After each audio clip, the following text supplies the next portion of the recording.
मी एक वाटी कणिक घेतली गव्हाची, त्यात मीठ घातलं, 1 चमचा तेल घातले आणि आता मळून घेते. असं मी कणिक भिजवून घेतले आला ते 10 मिनटं झाकून ठेवते. कणिक आता चांगली मऊ झाली, 10 मिनटं झालेत. आता मी एक गोळा घेते असा आणि तो लाटून घेते.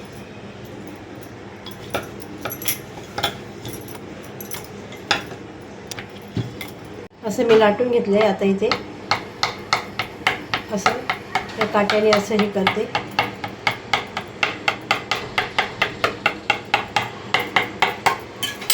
वाटी ठेवते आणि वाटीने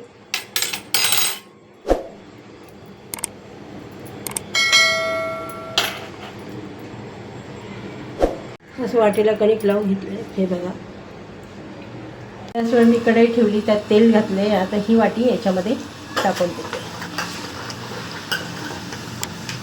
आता ही वाटी मी काढून घेते.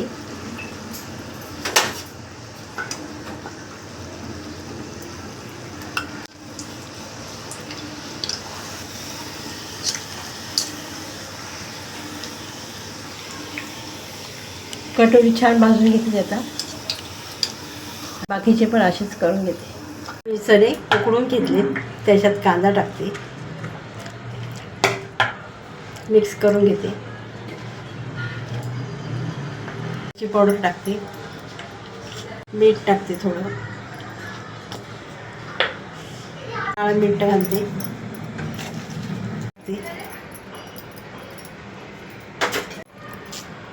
मिक्स करून घेते. थोडी कोथिंबीर घालते आणि मिक्स करून घेते. अर्धा लिंबू पिळते आणि मिक्स करून घेते. अशा मी कटोरे बनवून घेतल्यात. आता मी सर्व करते.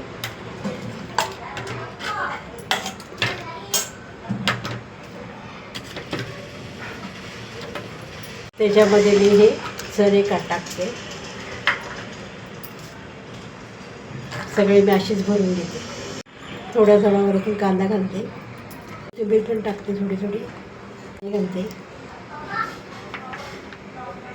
अशा प्रकारे मी कटोरी चाट बनवले. रेसिपी आवडली असेल तर लाईक करा, शेअर करा, सबस्क्राईब करा. धन्यवाद.